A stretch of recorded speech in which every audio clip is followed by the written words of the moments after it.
नमस्कार, मैं हूं सत्यपाल और आप देख रहे हैं CWB हिंदी न्यूज। शक संवत 1947 विक्रम संवत 2082 आज आषाढ़ मास के कृष्ण पक्ष की षष्ठी तिथि और दिन मंगलवार है। तदनुसार अंग्रेजी तारीख 17 जून सन 2025 षष्ठी तिथि दोपहर 2:47 तक रहेगी। सबसे पहले आज की सुर्खियां। हरियाणा में आंगनवाड़ी वर्कर और सहायिका के पदों पर जल्द भरे जाएंगे 7,000 खाली पद। महिला एवं बाल विकास विभाग ने शुरू की भर्ती। कुरुक्षेत्र यूनिवर्सिटी की 21 जून को होने वाली सभी परीक्षाएं स्थगित, ये रहेगा नया शेड्यूल। हरियाणा CET के लिए 13 लाख से ज़्यादा हुए रजिस्ट्रेशन, 5 से 6 शिफ्ट में हो सकता है एग्जाम। हरियाणा सरकार का पंचायतों को एक और बड़ा तोहफा, स्टाम्प ड्यूटी के राजस्व में मिलेगी हिस्सेदारी। जनगणना का नोटिफिकेशन जारी, पहला फेज अक्टूबर 2026 से 4 राज्यों में, बाकी राज्यों में 1 मार्च 2027 से। हरियाणा के 1000 से अधिक गांव में ई-लाइब्रेरी स्थापित करने की तैयारी हुई शुरू। हरियाणा CM नायब सिंह सैनी ने बुलाई कैबिनेट मीटिंग, 26 जून को कई मुद्दों पर करेंगे चर्चा। ऑनलाइन ट्रांसफर पॉलिसी को दे सकते हैं मंजूरी। इंग्लैंड तक गूंजेगा योग और गीता का संदेश, कुरुक्षेत्र में राज्य स्तरीय कार्यक्रम, CM और रामदेव होंगे शामिल। मैनचेस्टर में स्वामी ज्ञानानंद देंगे योग का संदेश। और ईरान से आर्मेनिया के रास्ते लौटेंगे भारतीय छात्र। इजराइल से टकराव के बीच 1500 स्टूडेंट्स फंसे। ईरान बोला बॉर्डर खुले, विदेशी नागरिक जा सकते हैं। और अब खबरें विस्तार से। हरियाणा में मौसम परिवर्तनशील बना हुआ है। हरियाणा के 5 जिलों में बारिश हुई है। इनमें भिवानी, हिसार, फतेहाबाद, पानीपत और सोनीपत शामिल हैं। मौसम विभाग ने हरियाणा में लगातार 3 दिन तक बारिश की संभावना जताई है। इस दौरान आसमानी बिजली गिरने और 30 से 40 किलोमीटर प्रति घंटे की रफ्तार से तेज हवाएं चलने की भी चेतावनी जारी की है। चौधरी चरण सिंह हरियाणा कृषि विश्वविद्यालय के कृषि मौसम विज्ञान विभाग ने जानकारी दी कि प्रदेश में पश्चिमी विक्षोभ का असर बना हुआ है, जिसके चलते 19 जून तक मौसमी गतिविधियां जारी रहेंगी। वहीं 19 जून से राज्य में प्री मानसूनी हवाएं पहुंच सकती हैं, जिससे कि मौसम में फिर से बदलाव देखने को मिलेगा। इससे वातावरण में नमी बढ़ेगी और तापमान और गिरेगा। मौसम विभाग के अनुसार 28 जून को राज्य में मानसून की एंट्री हो जाएगी और 3 जुलाई तक यह पूरे हरियाणा में सक्रिय रहेगा। आज यानी 17 जून को कैथल, कुरुक्षेत्र, चरखी दादरी, महेंद्रगढ़, रेवाड़ी, झज्जर, रोहतक, मेवात, फरीदाबाद, गुरुग्राम, पलवल, सोनीपत, पानीपत, करनाल, अंबाला, पंचकुला और यमुनानगर में बारिश की संभावना जताई गई है। इसके अलावा 18 और 19 जून को भी राज्य के विभिन्न जिलों में बारिश होने की संभावना व्यक्त की गई है। हरियाणा में आंगनवाड़ी वर्कर और सहायिका के रिक्त पड़े 7,005 पदों को जल्द भरा जाएगा। इन्हें भरने के लिए CM नायब सिंह सैनी ने अपनी स्वीकृति प्रदान कर दी है। आंगनवाड़ी वर्करों के 2,549 और हेल्परों के 4,439 पद रिक्त पड़े हैं। सरकार की तरफ से इस बारे में विज्ञापन जारी कर दिया गया है। महिला एवं बाल विकास विभाग ने भी भर्ती प्रक्रिया की शुरुआत कर दी है। महिला एवं बाल विकास विभाग के मुताबिक गत 1 दशक से ज्यादा अनुभव वाली आंगनवाड़ी वर्करों को वर्तमान में 14,750 रुपए मानदेय दिया जा रहा है। वहीं 10 साल से कम अनुभव वाली आंगनवाड़ी वर्कर को 13,250 रुपए मानदेय दिया जाता है, जबकि सहायकों को 7,900 रुपए मानदेय प्रदान किया जा रहा है।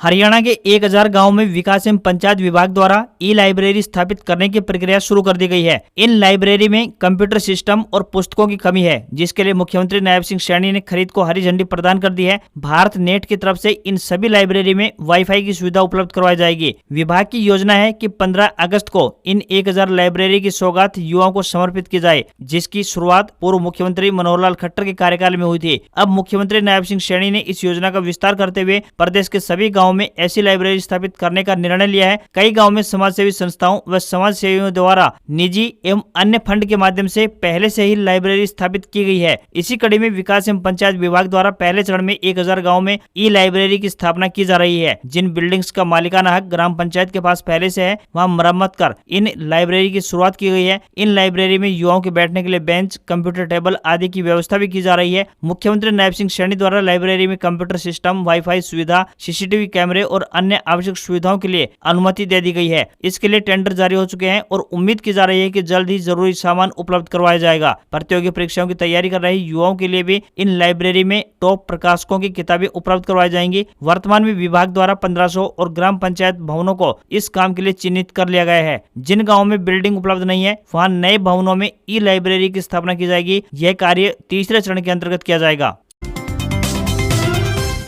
हरियाणा की नायब सैनी सरकार ने पंचायतों को आर्थिक रूप से सशक्त बनाने की दिशा में एक और अहम फैसला लिया है। पंचायत मंत्री कृष्णलाल पंवार ने ऐलान किया है कि राज्य सरकार को स्टाम्प ड्यूटी से प्राप्त कुल राजस्व का 1% हिस्सा पंचायती राज संस्थाओं को हस्तांतरित किया जाएगा। सरकार के इस फैसले से सूबे की पंचायती राज संस्थाओं की वित्तीय स्थिति काफी मजबूत होगी। साथ ही धरातल पर विकास परियोजनाओं को पूरा करने के काम में भी तेजी आएगी। विकास एवं पंचायत मंत्री कृष्णलाल पंवार ने कहा कि इस फैसले से पंचायती राज संस्थाओं को वित्तीय रूप से सशक्त बनाने में मदद मिल सकेगी, जिससे कि उन्हें स्थानीय आवश्यकताओं के अनुसार संसाधनों को प्राथमिकता देने और उपयोग करने में सहायता मिलेगी। इससे गांवों में विकास कार्य रफ्तार पकड़ेंगे। उन्होंने कहा कि प्रदेश सरकार का लक्ष्य पंचायतों को मजबूत बनाकर गांव का विकास करना है। सरकार के इस फैसले से ग्राम पंचायतों को राजस्व हिस्सेदारी का 0.5%, पंचायत समितियों और जिला परिषदों को 0.25% हिस्सा मिलेगा। राज्य सरकार के इस फैसले के बाद अधिकारियों ने बताया कि पंचायती राज संस्थाओं के बीच करीब 572 करोड़ रुपए वितरित किए जाएंगे, जिसमें 5388 ग्राम पंचायतों को 288 करोड़ रुपए मिलेंगे। इसके अलावा 142 पंचायत समितियों को 144.08 करोड़ रुपए और 22 जिला परिषदों को 140 करोड़ रुपए आवंटित किए जाएंगे।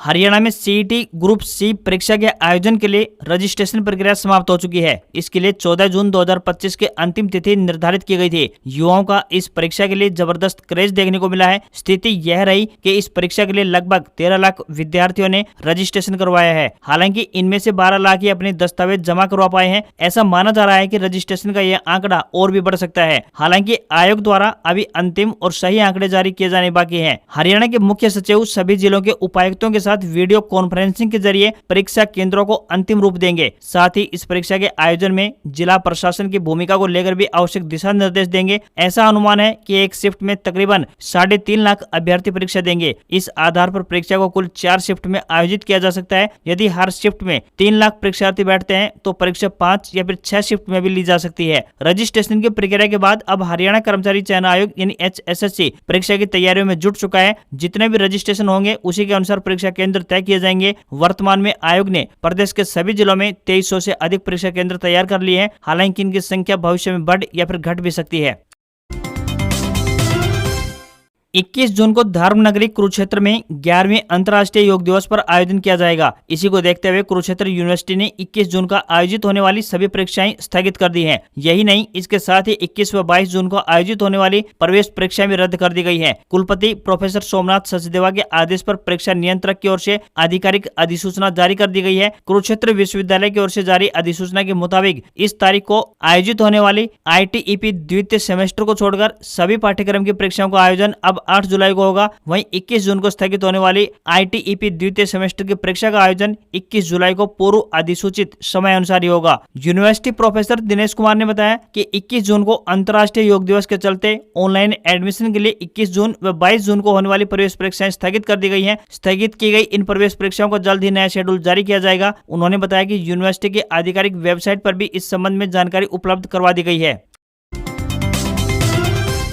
सैनिक स्कूल कुंजपुरा करनाल में विभिन्न पदों पर भर्ती के लिए आवेदन मांगे गए हैं। इच्छुक उम्मीदवार इन पदों के लिए अपने आवेदन भेज सकते हैं। जो भी उम्मीदवार इन पदों के लिए इच्छुक हैं वे ऑफलाइन माध्यम से अपने आवेदन भेजें। इन पदों के लिए शैक्षणिक योग्यता जानने के लिए आधिकारिक अधिसूचना देख सकते हैं। आवेदकों को फीस का भुगतान 500 रुपए की बैंक ड्राफ्ट के माध्यम से करना होगा, जो सैनिक स्कूल कुंजपुरा के प्रिंसिपल के पक्ष में देय होगा। न्यूनतम आयु 21 वर्ष तय की गई है। TGT English, TGT general science, TGT Hindi व Sanskrit, TGT maths, art master, PTI cum matron female, lab assistant, horse riding instructor के पदों के लिए भर्ती होने जा रही है। आवेदन करने की अंतिम तिथि की बात करें तो 2 जुलाई है। इन पदों के लिए उम्मीदवारों को ऑफलाइन माध्यम से आवेदन भेजने होंगे।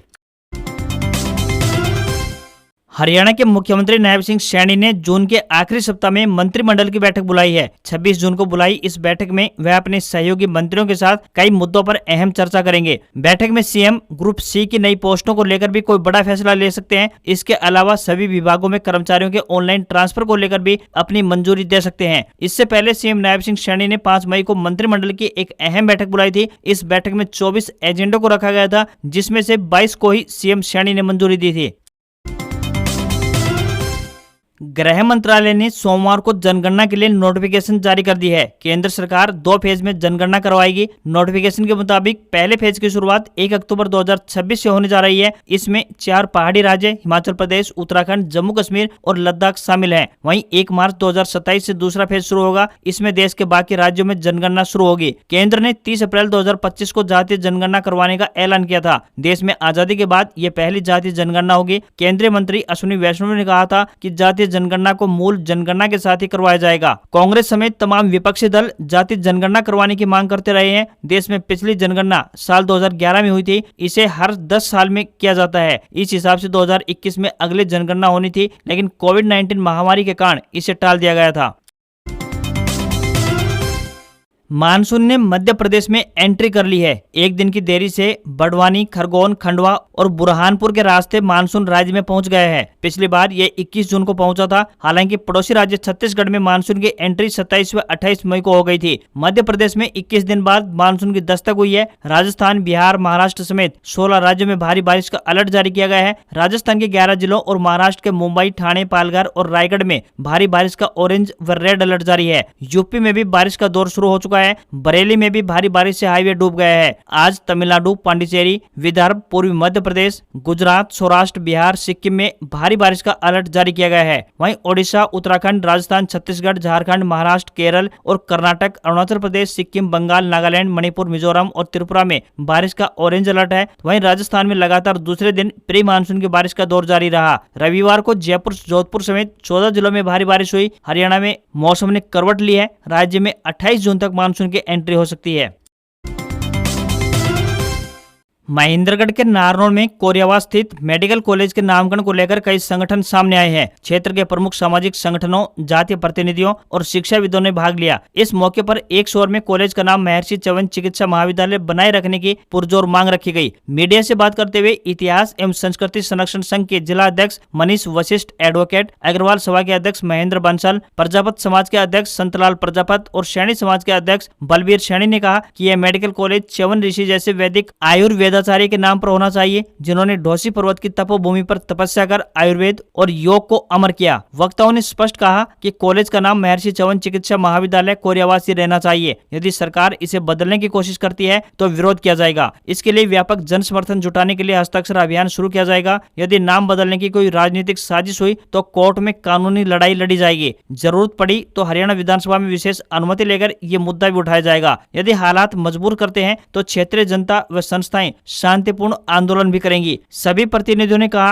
कि इस मुद्दे पर किसी भी प्रकार का जातीय वैमनस्य फैलाने का प्रयास सफल नहीं होने दिया जाएगा। उन्होंने कहा कि ढोसी पर्वत न सिर्फ आध्यात्मिक भूमि है बल्कि भारत की वैदिक चिकित्सा परंपरा की जन्मस्थली भी है। च्यवनप्राश जैसे औषधियों की उत्पत्ति इसी स्थान से जुड़ी मानी जाती है। ऐसे में इस संस्थान का नाम महर्षि चवन के नाम पर रहना हरियाणा की सांस्कृतिक गरिमा का प्रतीक होगा। उन्होंने अंत में कहा कि शहीद हमारे गौरव है तो महर्षि भी हमारे पूज्य हैं।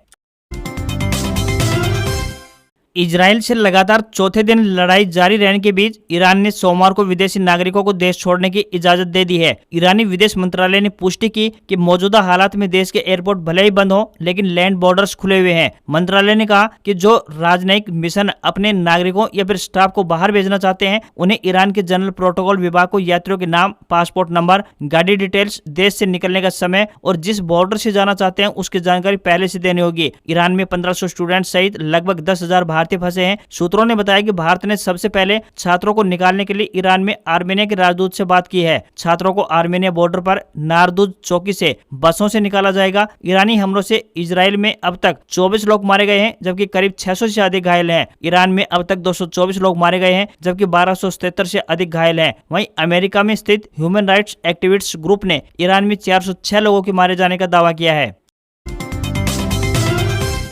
देश में कोरोना से लगातार दूसरे दिन 10 से अधिक लोगों की मौत हुई। स्वास्थ्य विभाग के अनुसार रविवार को 11 मरीजों ने जान गंवाई। केरल में 7 और दिल्ली, छत्तीसगढ़, एमपी, महाराष्ट्र में एक एक मौत हुई है। शनिवार को 10 मौतें हुई थी। कोविड के 31 राज्यों, केंद्र शासित प्रदेशों में अब 7,264 एक्टिव केस हैं। केरल में सबसे अधिक 1920 केस हैं। इसके बाद गुजरात में 1433 और पश्चिम बंगाल में 747 एक्टिव मामले हैं। बीते 24 घंटे में कोई नया केस नहीं मिला है, जबकि 119 मरीज रिकवर हुए हैं। कोरोना के नए वेरिएंट से जनवरी 2025 से लेकर अब तक 108 मौतें हुई हैं। केंद्रीय स्वास्थ्य मंत्रालय ने कहा कि हमने कोरोना से निपटने के लिए जरूरी इंतजाम कर लिए हैं। भारत के कई राज्यों में कोविड-19 के मामलों में बढ़ोतरी के बीच देश में 4 नए वेरिएंट मिले हैं। आईसीएमआर के डायरेक्टर डॉक्टर राजीव बहल ने बताया कि मामले बहुत गंभीर नहीं है, लोगों को चिंता नहीं करनी है, बस सतर्क रहना चाहिए। वर्ल्ड हेल्थ ऑर्गेनाइजेशन यानी WHO ने भी इन्हें चिंताजनक नहीं माना है।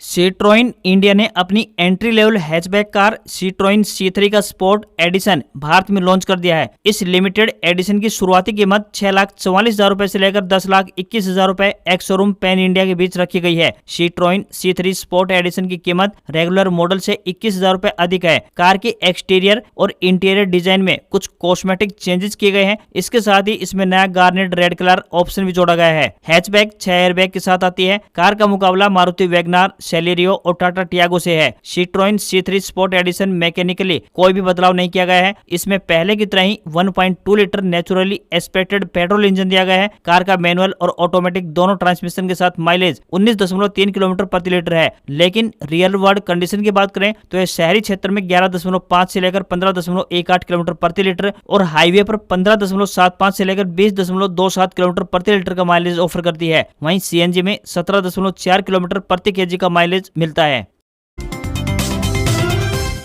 भारतीय शेयर बाजार में बढ़त देखने को मिली। सेंसेक्स 677 अंक चढ़कर 81,796 के स्तर पर बंद हुआ। वहीं निफ्टी में भी 227 अंक की तेजी रही, ये 24,946 के स्तर पर बंद हुआ। सेंसेक्स के 30 शेयरों में से 27 में तेजी और 3 में गिरावट देखने को मिली। एनर्जी, बैंकिंग, IT और FMCG शेयर्स में बढ़त रही। टेक महिंद्रा, ITC और इन्फोसिस के शेयर तकरीबन 2% चढ़कर बंद हुए। पंप और मोटर बनाने वाली कंपनी ओसवाल पंप्स का IPO यानी इनिशियल पब्लिक ऑफरिंग 13 जून से ओपन हो चुका है। निवेशक इसमें 17 जून तक अप्लाई कर सकते हैं, यानी आज इसकी आखिरी तारीख है। सोना 156 रुपए बढ़कर 99,214 रुपए प्रति 10 ग्राम के स्तर पर पहुंच गया है। तो वहीं चांदी की कीमत 323 रुपए बढ़कर 1,06,490 रुपए प्रति किलोग्राम पहुंच गई है। दिल्ली में 24 कैरेट सोने की कीमत 1,01,660 और 22 कैरेट सोने की कीमत 93,200 रुपए प्रति 10 ग्राम के स्तर पर पहुंच गई है। आज खबरों में बस इतना ही। देखते रहिए आपका अपना हरियाणा का सबसे बेहतरीन news channel CWB Hindi news. नमस्कार। इसी आशा के साथ आपका दिन शुभ रहे।